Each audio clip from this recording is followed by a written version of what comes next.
नमस्ते दोस्तों, महान हिंदी डिटेक्शन यूट्यूब चैनल पर आपका स्वागत है।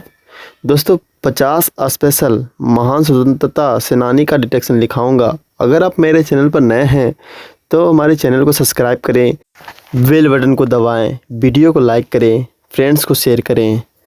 कोई अशफाक उल्ला खान जीवनी पार्ट 2 रेडी हो जाए दोस्तों। स्टार्ट। योजना के मुताबिक शाहजहांपुर से लखनऊ जाने वाली ट्रेन को रोकना था और बक्सा लूटना था। अशफाक ने चैन खींचकर ट्रेन रोक दी। गार्ड तुरंत चैन खींचने वाले का पता करने आ गया। तुरंत दो क्रांतिकारियों ने उस पर काबू कर लिया। उसे चुपचाप रहने की धमकी दे दी गई। दो क्रांतिकारियों ने ड्राइवर को संभाला और उसे इंजन चालू रखने को कहा। वे लगातार उसके पास खड़े रहे। एक एक क्रांतिकारी ट्रेन के दोनों ओर खड़ा रहा। क्रांतिकारियों ने सभी यात्रियों को चुपचाप बैठे रहने और खिड़कियों से ना झांकने की सलाह दी। उसने कहा गया कि यात्रियों को कोई नुकसान नहीं पहुंचाया जाएगा। चार क्रांतिकारी गाड़ी के डिब्बे में चढ़कर बक्सा उतार लाए। बक्सा खोलने की कोशिश की गई पर उन्हें सफलता नहीं मिली। बक्से में एक छोटा सा रास्ता मिला जिससे पैसे डाले तो जा सकते थे, पर उससे कुछ निकालना संभव नहीं था। आखिरकार बक्से को तोड़ने का फैसला किया गया। बक्से को तोड़ने की आवाजें सुनसान में गूंजने लगी। अशफाक ने मनमथनाथ को अपनी पिस्तौल थमाई और बक्से को तोड़ने में जुट गए, लेकिन उन्हें भी सफलता नहीं मिली। इस बीच एक और ट्रेन आने की आवाज सुनाई दी। सब लोग घबरा गए। अगर दूसरी ट्रेन का ड्राइवर वहीं अपनी ट्रेन रोक देगा तो दोनों ट्रेनों टकरा गई तो बड़ी संख्या में यात्री मारे जा सकते थे। बिस्मिल ने देखा कि पटरियां दो हैं तो सबने राहत की सांस ली। उन्होंने सबको बक्सा तोड़ना बंद करने और गोली न चलाने की सलाह दी। दूसरी ट्रेन निकल गई तो फिर बक्से पर हथौड़े मारने शुरू कर दिए। बक्से का ढक्कन थोड़ा खुल गया था और रुपये से भरे थैले निकाले गए। पूरे घटनाक्रम में यात्री चुपचाप बैठे रहे।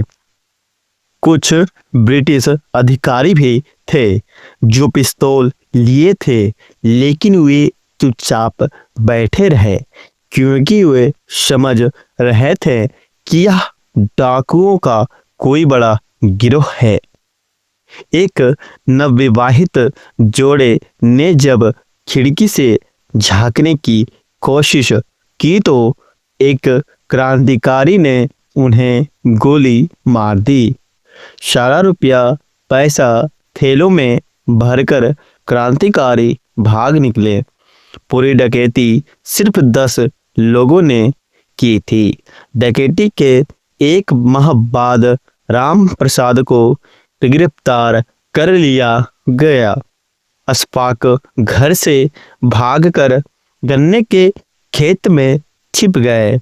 रात में उनके कुछ दोस्त उन्हें खाना दे जाते थे। थककर पुलिस ने उन्हें खोजना बंद कर दिया। अशफाक को लगा कि अब घर छोड़ देना बेहतर होगा और वे क्रांतिकारियों के मुख्यालय काशी रवाना हो गए। बाकी क्रांतिकारी साथी गिरफ्तार हो चुके थे। काशी से वे बिहार चले गए और एक इंजीनियरिंग फर्म में नौकरी करने लगे। अशफाक बहुत अच्छे शायर थे और मुशायरों में भी हिस्सा लेते थे। उन्हें लगता था कि इंजीनियर बनकर वे देश की और अपनी भलाई कर सकते हैं। पढ़ाई के लिए विदेश जाने की जानकारी लेने वे दिल्ली आए। वहां उन्होंने अपने ही गांव का एक पठान मिला। रात में वे उसी के यहाँ रुके। सुबह दरवाजे पर दस्तक हुई। द्वार खोला तो पुलिस खड़ी थी। उनके साथ धोखा हुआ था। उसी पठान ने इनाम के लालच में पुलिस को खबर कर दी थी। गिरफ्तारी के दौरान पुलिस अधिकारी ने उनसे भी मुखबिर बन जाने और अन्य क्रांतिकारियों के बारे में सुराग देने को कहा और बदले में छोड़ देने का लालच दिया, लेकिन अशफाक ने इनकार कर दिया। काकोरी केस में भी प्रगति हुई। सचिंद्रनाथ बख्शी पकड़े गए और उन पर भी मुकदमा शुरू हो गया।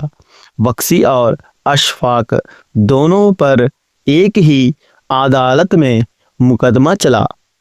पहले दोनों ने दिखाने की कोशिश की कि वे एक दूसरे को नहीं जानते, लेकिन जीत उनकी मित्रता की हुई और दोनों गले लग गए।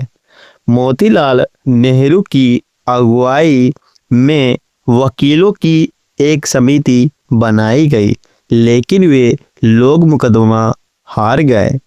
काकोरी ट्रेन डकैती में शामिल 4 क्रांतिकारियों को फांसी की सजा सुनाई गई, जबकि बाकी को उम्र कैद दी गई।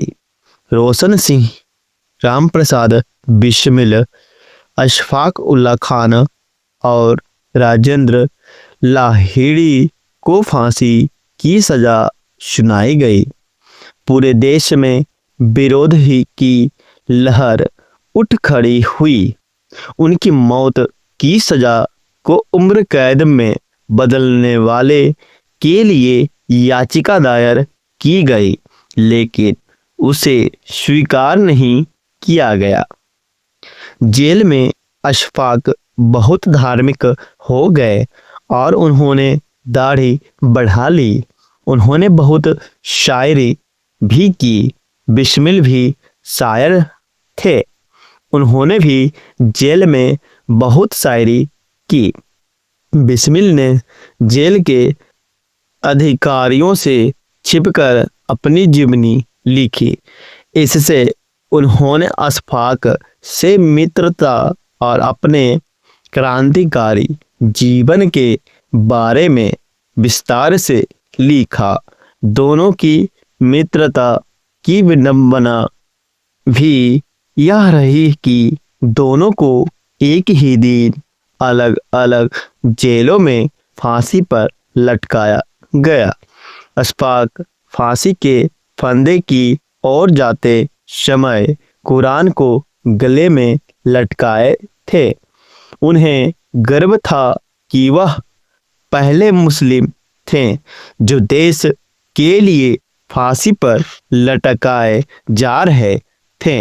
उन्होंने अपने देशवासियों को सिर्फ एक संदेश दिया कि मिलजुल कर रहो और धर्म के आधार पर भेदभाव किए बिना एक दूसरे से प्यार करो।